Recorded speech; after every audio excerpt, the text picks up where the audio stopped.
فرعون کو اس نے وہ خواب دیکھ لیا تھا کہ ایک ستارہ اٹھے گا اور پھر وہ گرے گا تو میری ساری سلطنت کو تباہ کر دے گا۔ نجومیوں سے اس نے پوچھ لیا، اس نے کہا کہ ایک بچہ پیدا ہوگا جو تیری سلطنت کو تباہ کرے گا۔ چاہیے تو یہ تھا کہ وہ توبہ کرتا، لیکن اس نے کیا کیا کہ اس نے بچوں کو قتل کرانا شروع کیا۔ یذبحون ابناءکم، ذبح کرا دیتا تھا تمہارے بیٹوں اور بچیوں کو وہ زندہ رکھتا تھا۔ تو حضرت موسیٰ جب پیدا ہوئے تو ان کی والدہ نے پتہ کیا کیا، ان کو ایک صندوق میں بند کر کے دریا میں بہا دیا۔ اب دریا میں بہتے جا رہے ہیں تو ماں تھی تو پریشان بھی ہو گئی، ان کی ہمشیرہ کو کہنے لگی ذرا دھیان رکھنا کدھر جاتے ہیں۔ حضرت موسیٰ علیہ السلام دریا میں بہتے بہتے نا، فرعون نے نا دریا کے کنارے مکان بنایا ہوا تھا۔ آپ کو پتہ ہے بادشاہوں کا ذوق ہوتا ہے، آج کل ہمارے جو حکمران ہیں انہوں نے اس کا نام فارم ہاؤس رکھا ہوا ہے، میرا فارم ہاؤس، اور پرانے زمانے میں لوگ ڈیرا کہتے تھے۔ تو اس نے بھی اس طرح کا فارم ہاؤس بنایا ہوا تھا۔ وہاں پہ حضرت موسیٰ علیہ السلام تیرتے ہوئے تابوت کے اندر، صندوق کے اندر جا رہے ہیں۔ فرعون اور ان کی بیوی حضرت آسیہ بے اولاد تھیں، بڑی تڑپ تھی بیٹے کی، وہ بھی وہاں کھڑی تھی۔ صندوق تیرتا ہوا آیا تو فرعون نے کہا کہ جاؤ پکڑ کے لاؤ دیکھو کیا ہے۔ جب وہ لے کے آئے نا تو آپ کی ہمشیرہ جو نگرانی کر رہی تھی پریشان ہو گئی کہ یہ تو اس کے ہاتھ لگ گئے، یہ تو اب مار ڈالے گا۔ لیکن جب خوبصورت اور چمکتا ہوا بچہ دیکھا تو بی بی آسیہ کہنے لگی یہ بنی اسرائیل کا ہے ہی نہیں، یہ تو پتہ نہیں کہاں سے بہتا ہوا یہاں آ گیا ہے، تم ایسے ہی چھوڑ، یہ پتہ نہیں کہاں سے رکھ نہ لیں، رکھ نہ لیں۔ تو حضرت موسیٰ علیہ السلام وہ کہنے لگا نہیں انہی کے ہیں، موسیٰ علیہ السلام اسی کے ہیں۔ تو آسیہ کہنے لگی تیرے تو سر پہ نا بس بھوت ہی سوار ہو گیا، ہر وقت وہی لوگ تجھے یاد رہتے، یہ پتہ نہیں کہاں سے بہ کے آیا۔ اب رکھ لیا، مان گیا فرعون۔ آپ فرعون کے گھر میں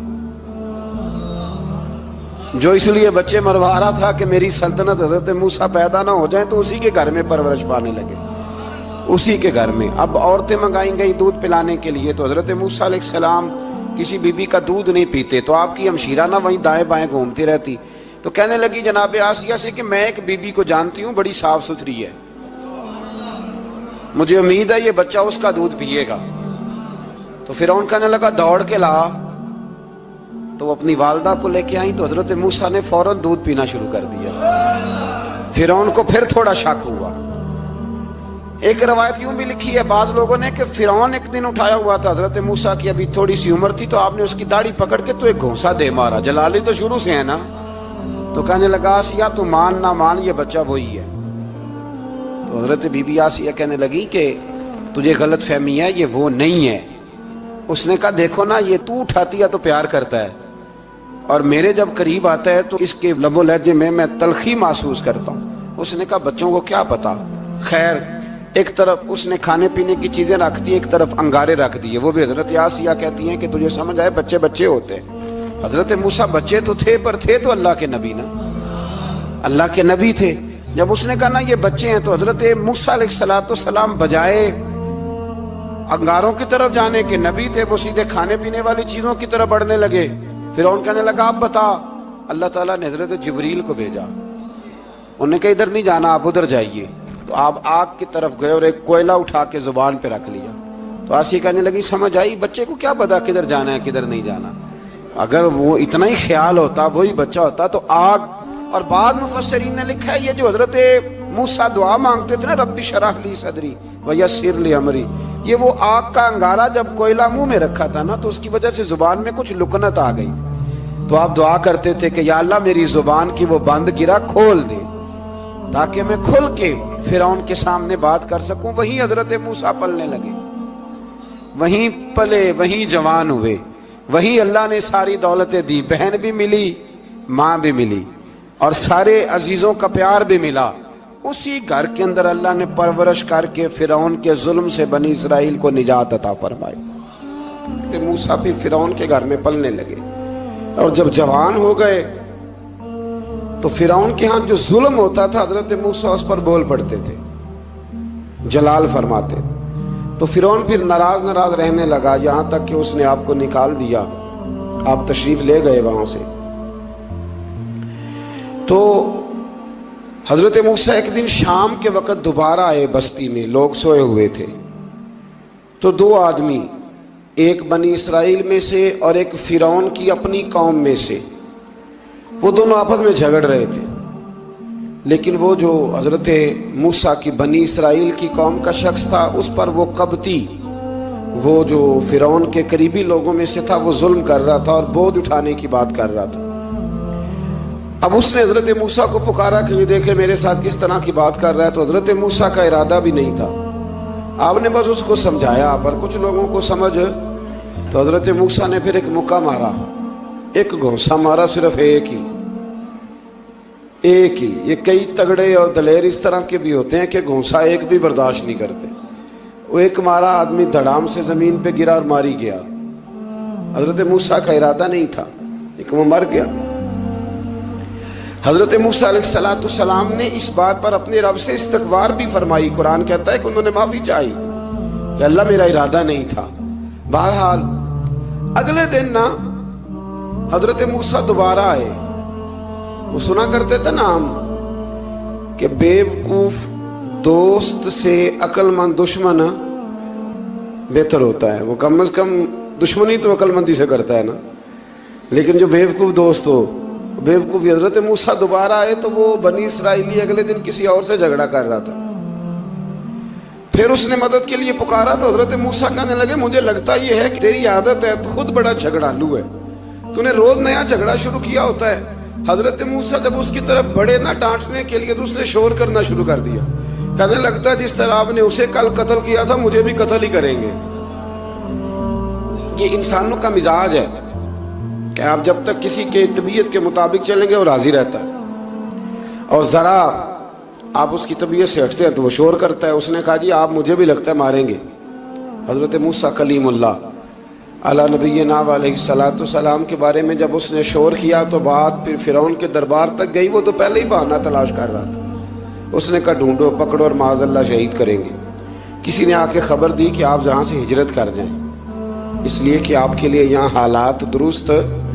اور بھائی یہ چھوڑ دیا کریں بات کہ فلاں آدمی کے حق میں فلاں جگہ حالات کیسے خراب ہوئے. تو نبی کریم علیہ السلام مکہ چھوڑ کے کیوں آئے؟ حضرت موسیٰ علیہ السلام نے ہجرت کیوں فرمائی؟ یہ ایک ایسی عجیب بحث ہے جس کو لوگ بلا وجہ چھوڑ دیتے، بلا وجہ چھیڑ دیتے ہیں. اور بالخصوص ایک خاتون نے ایک دفعہ مجھے پیغام دیا تو میں بڑی اس کی بات سن کے مجھے عجیب لگا. وہ کہنے لگی کہ دوسری جگہ میری شادی ہوئی ہے، مجھے طلاق ہو گئی تھی، تو مجھے ایک تانا روز سننے کو ملتا ہے تو اتنی اچھی ہوتی تو وہاں نہ رہ لیتی. تو بھئی یہ کوئی تانے والی بات ہے؟ کوئی ضروری ہے کہ بیوی غلط ہوتی ہے تو طلاق ہوتی ہے؟ اللہ کے محبوب علیہ السلام کی دو صاحبزادیوں کو ابو لہب کے دو بیٹوں نے طلاق بھیج دی تھی. کس کی غلطی تھی؟ تو آپ کیا کہہ سکتے ہیں یہاں کیوں طلاق؟ تو اتنی جلدی بات تھوڑی کر دیں گے آپ، تھوڑی احتیاط فرمائیں بولنے میں. تو حضرت موسیٰ علیہ السلام وہاں سے نکلے اور آپ مدین کی طرف چلے گئے. مدین وہ علاقہ تھا جہاں فرعون کی حکومت کوئی نہیں تھی. حضرت موسیٰ جیسے ہی وہاں پہنچے تو ان کے اندر ایک جذبہ تھا، ظلم ہوتا نہیں دیکھ سکتے. جب وہاں پہنچے تو انہوں نے دیکھا لوگ اپنے اپنے جانوروں کو گھاٹ پہ پانی پلا رہے ہیں اور دو خواتین ہیں وہ بالکل پیچھے کھڑی ہیں. تو حضرت موسیٰ کلیم آگے بڑھ کے کہنے لگے تم کیوں نہیں پانی پلاتی؟ تو وہ کہنے لگی ہمارا بھائی کوئی نہیں، باپ ہمارا بوڑھا ہے. اللہ اکبر.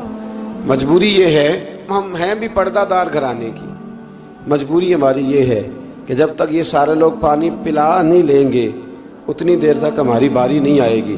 تو حضرت موسیٰ کلیم اللہ علیہ السلام فرمانے لگے اچھا یہ بات ہے تو جانور مجھے دو.